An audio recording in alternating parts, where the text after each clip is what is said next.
মুনাফিকের থেকে বাঁচার সলিউশন, নিফাকের উল্টা কি? নিফাকের উল্টা ইমান, তাই না?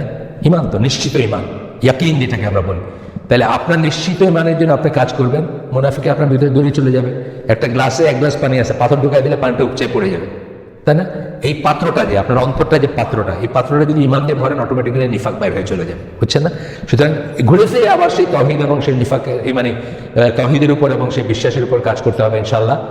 হাদিসে আছে যে জাহান্নামী যে মৃত্যুর 1 বিগত পূর্বে ওই আমল করবে, যদি সারা জীবন ভালো কাজ করবে, কি বাঁচবো কিভাবে?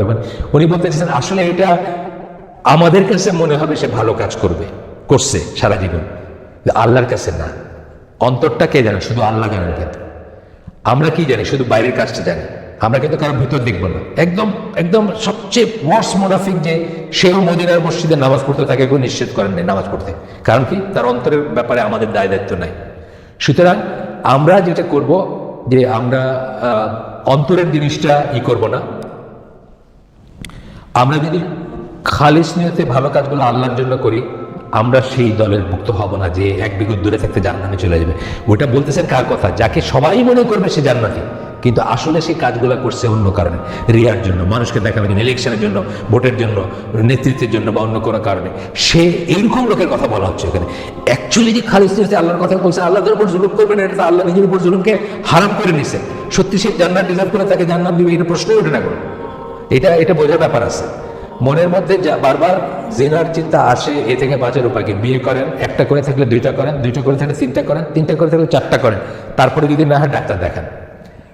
আল কায়দা বা হিজবুত তাহরিরের কি খারেজি? হ্যাঁ, আল কায়দা এবং হিজবুত তাহরিরের এইটাকে একদম হয়তো মানে একেবারে খারেজি বলতে ধরেন, আমি নিজেকে মনে করি যে আমি আলোচনা যাওয়ার উপর আছে। আমি কি 100%? না, 70, 60, 80, এক একজন এক এক রকম, না 50, 60, 70, 80।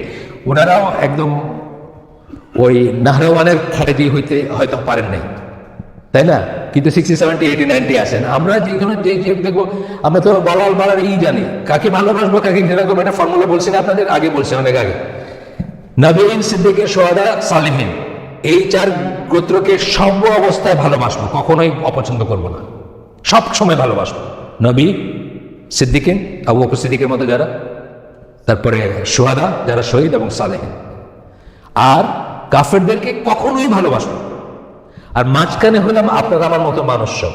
যতটুকু তার ভালো, ওইটুকুর জন্য ভালোবাসবো, যতটুকু তার খারাপ, ওইটুকুর জন্য তার থেকে দূরে থাকবো। এটারও সূরা মায়েদার 2 নম্বর আয়াতে আসছে, দেখে নিন। সীমা লঙ্ঘনকারী করবো। সুতরাং এরকম যদি খারিজি না হয়, তবে কি তাদের কার্যক্রম সমর্থন না, সমর্থন তো করা যাবে না। আমার মতে তো ভ্রান্ত আকিদা তারা, বা ভ্রান্ত মেথোডোলজি, ভ্রান্ত আকিদা, অনেক আমি বলতে পারবো, একটা করে 1000টা বলতে পারবো। সুতরাং সমর্থন করার তো প্রশ্নই ওঠে না। মানে আপনি করলে, তবে একটা জিনিস বলি, এটা বলা উচিত, না হলে অনেস্ট হয় না জিনিসটা, বা সততা থাকে না। ওরা যে প্রবলেমগুলোকে চিহ্নিত করে, এই প্রবলেমগুলোর সাথে পসিবলি আমাদের স্কলাররা 80-90% অ্যাগ্রি করবেন। প্রবলেমগুলো কিন্তু ঠিক, সমস্যাটার সলিউশনে, বুঝছেন না? সলিউশনে। মোহাম্মদ সালমান কি খারাপ কাজ করতেছে না? ওরাও বলবে খারাপ কাজ করতেছে, আমিও বলবো খারাপ কাজ করতেছে। ওরা বলবে এটা কাফের, আমি বলবো না, ওটা আমি কাফের বলবো না। কারণ ও নিজেকে মুসলমান বলে নামাজ পড়ে, আমি কাফের বলবো না। মেথোডোলজি আলাদা হয়ে গেল না? ওরা বলবে মেরে ফেলো, আমি বলবো না, আর মারতে যাবো কেন? ওরে, বুঝছেন না ব্যাপারটা? প্রবলেমটা কিন্তু অনেক ক্ষেত্রে আপনার আমার যে অনুধাবন, তার সাথে তাদের অনুধাবন মিলে যাবে, কিন্তু সমস্যাটা হচ্ছে সলিউশন। আমেরিকানরা আমাদেরকে শোষণ করতেছে, আমাদেরকে প্রতিরোধ করে রাখতেছে, একদম মেরে ফেলে, একদম ঠিক আছে। এর লিগে কি সব আমেরিকান মেরে ফেলবো নাকি আমরা? সলিউশনে গিয়ে সমস্যা।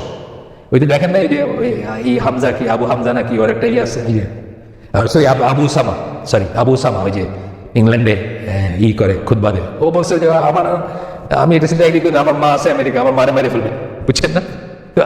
প্রবলেমের কিন্তু এটা বললাম কেন, যে অনেক সময় আপনার প্রবলেমটা দেখে কিন্তু আপনার সলিউশনটাতে এগ্রি করে যেতেছে, বুঝেন না? প্রবলেমটা ধরেন, একটা অত্যাচারী সরকার আছে কোনো দেশে, আমাদের খুব অত্যাচার করতেছে, সলিউশনটা মেরে ফেলে না কেউ না। এইখানে আপনি যাবেন, শরিয়াতে যাবেন, শরিয়াতে দিক নির্দেশন আছে, আপনি কি করবেন এটাতে। অত্যাচারী শাসক, আল্লাহ রাসূল কি বলছে, যে তোমার পিঠে যদি 2 গাল লাগায়, তোমার সমস্ত সম্পদ নিয়ে গেছে, তুমি এগুলো দিয়ে দাও, এগুলো তার রাইট আছে এটা নিয়ে নেওয়ার, কিন্তু তোমার রাইট তুমি আল্লাহর কাছে চাও, যদি না দেশ, বুঝছেন না? প্রবলেম অনেক সময় একই রকম মনে হবে আপনার, কিন্তু সলিউশনে গিয়ে দেখবেন আলাদা হয়ে গেছে, সাবধান থাকবেন, নাইলে কিন্তু ওই এই যে বলছেন না তাদেরকে সমর্থন করবো নাকি, তার মানে ওনার কাছে পছন্দ হয়েছে তার কথা কিছু। আচ্ছা, রাজতন্ত্র সম্পর্কে ইসলাম কি বলে?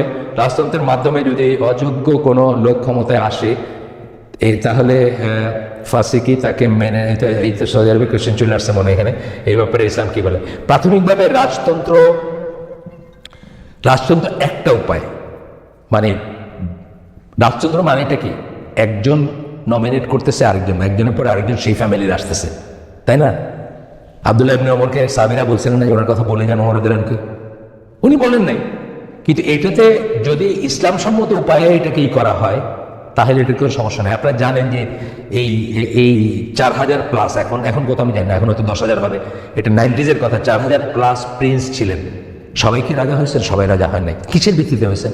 তাদের একটা সুরা আছে, শরীরের কথা বলতেছে, সেই সুরা অনুযায়ী আমল খাসলত এটা সেটা দেখে আলেমরা সেকেন্ডেড করলে কেমন সেখানে হইতে পারে। আপনারা জানেন যে আলেমরা যখন অযোগ্য মনে করছেন সেই রকম সৌদি বাদশাকে ডিপোজ করছেন, এটি জানেন আপনারা? সৌদ বিন আব্দুল আজিজ, যিনি এদের বাপ, যে সালমানের বাপ, যে তার মৃত্যুর পরে প্রথম যিনি রাজা হয়েছিলেন তাকে কিন্তু সিংহাসন থেকে বিতাড়িত করছেন, কারণ মদ খাইতেন এবং ঘুমায় থাকতেন, রাষ্ট্রকার্য ঠিকমতো পরিচালনা করতেন না।